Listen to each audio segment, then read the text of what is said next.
Masih bersama saya Ibnu Fadil, pemirsa Anda kembali menyaksikan 3 berita utama Kaltim hari ini.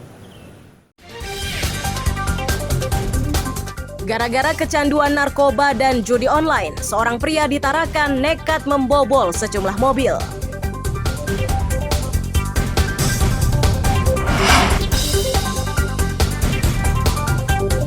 Kejaksaan Tinggi tetapkan tersangka kredit fiktif belasan miliar rupiah di Bank Kaltim Cabang Balikpapan.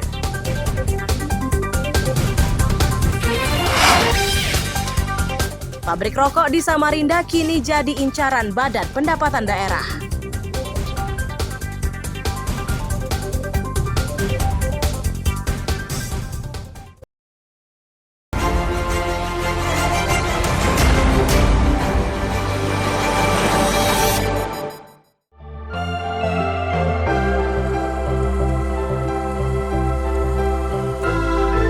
Pria berkepala pelontos berinisial RC ini ditangkap dan digelandang ke Mapolres Tenggarong, Kutai Kartanegara karena dituduh membakar sejumlah rumah warga. Pelaku nekat melakukan aksinya tersebut karena kesal kepada pemilik rumah yang tidak mau menyalakan lampu teras saat malam.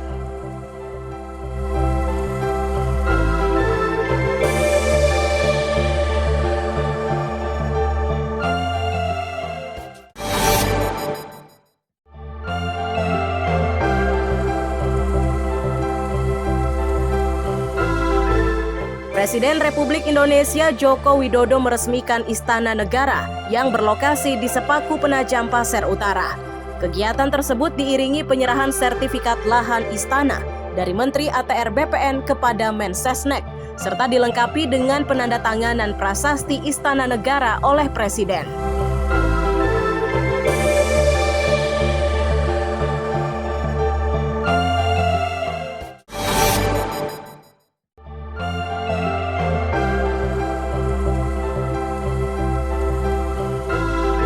Tim Reaksi Cepat Badan Penanggulangan Bencana Daerah atau TRC BPBD Samarinda dikerahkan untuk mengevakuasi 2 pohon besar yang tumbang di kawasan Jalan Ramania 2, Kelurahan Sidodadi, Samarinda Ulu. Warga tidak berani memotong dan memindahkan batang pohon tersebut karena lokasinya terjal dan berada di lereng perbukitan.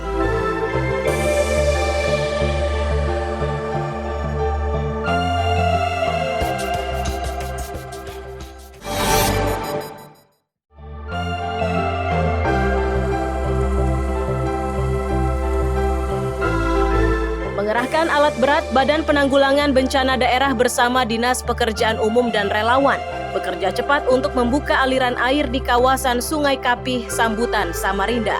Pekerjaan yang sudah berlangsung sepekan itu tidak berjalan mudah. Agar aliran air tetap lancar, BPBD mengimbau warga ikut menjaga agar alirannya tidak buntu.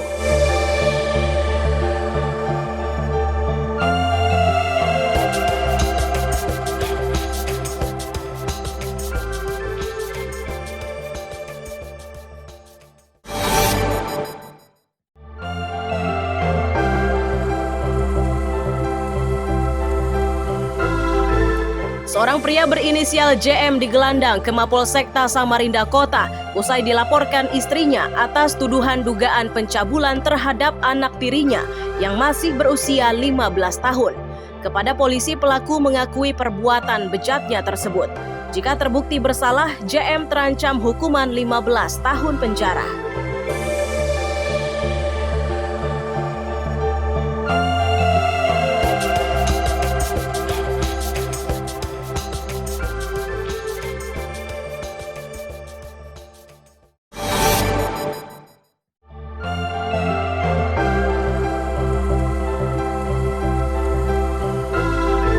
Kebakaran hebat melanda permukiman padat di Jalan Letjen Suprapto dan Jalan Awe Syahrani, Gunung Kelua, Samarinda Ulu. Untuk memadamkan api, sejumlah petugas bersama relawan pemadam kebakaran dikerahkan. Tidak ada korban jiwa dari musibah ini, namun 9 rumah warga hangus dilalap api.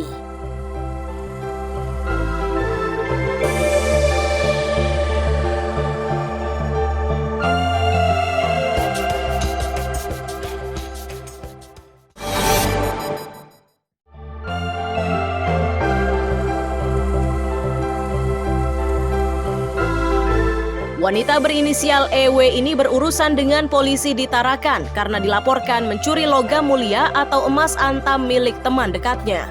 Emas curian dengan berat 10 gram digadaikan pada seseorang di kawasan Pulau Bunyu dengan harga 13 juta rupiah.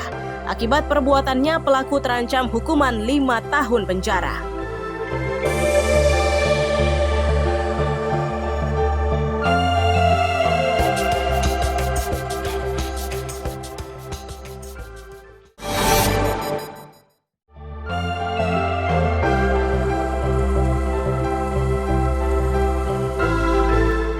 Badan Pengawas Pemilu atau Bawaslu Balikpapan masih mengusut perkara pencopotan spanduk salah satu pasangan calon wali kota. Salah satu upaya yakni memintai keterangan dari sejumlah saksi. Hasil kerja tersebut nantinya akan dibahas bersama penyidik kejaksaan, kepolisian, dan beberapa lembaga lain yang tergabung di Sentra Gakumdu atau Sentra Penegakan Hukum Terpadu.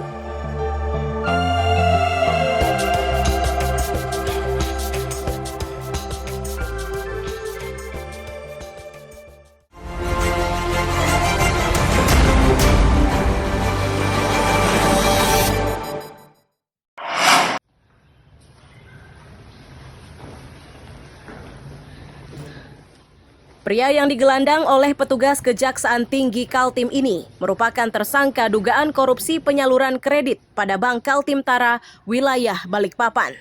Dari ulahnya tersebut, pihak bank mengalami kerugian hingga 15 miliar rupiah.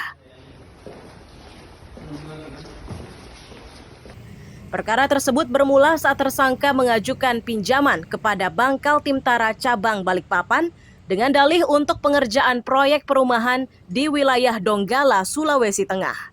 Untuk meyakinkan pihak bank, tersangka berinisial RH yang menjabat sebagai manajer cabang PT Erda Indah itu melampirkan surat fiktif yang berisi perintah kerja dari PT Waskita Karya senilai 37 miliar rupiah.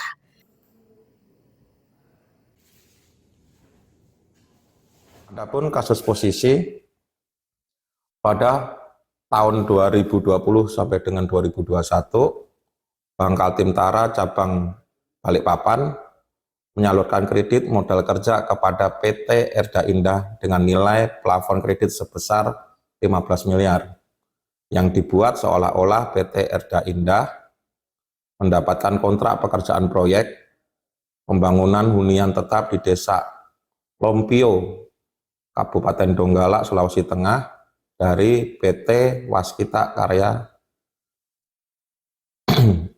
PT Erda Indah mengajukan jaminan berupa kontrak kerja atau SPK dengan PT Waskita Karya.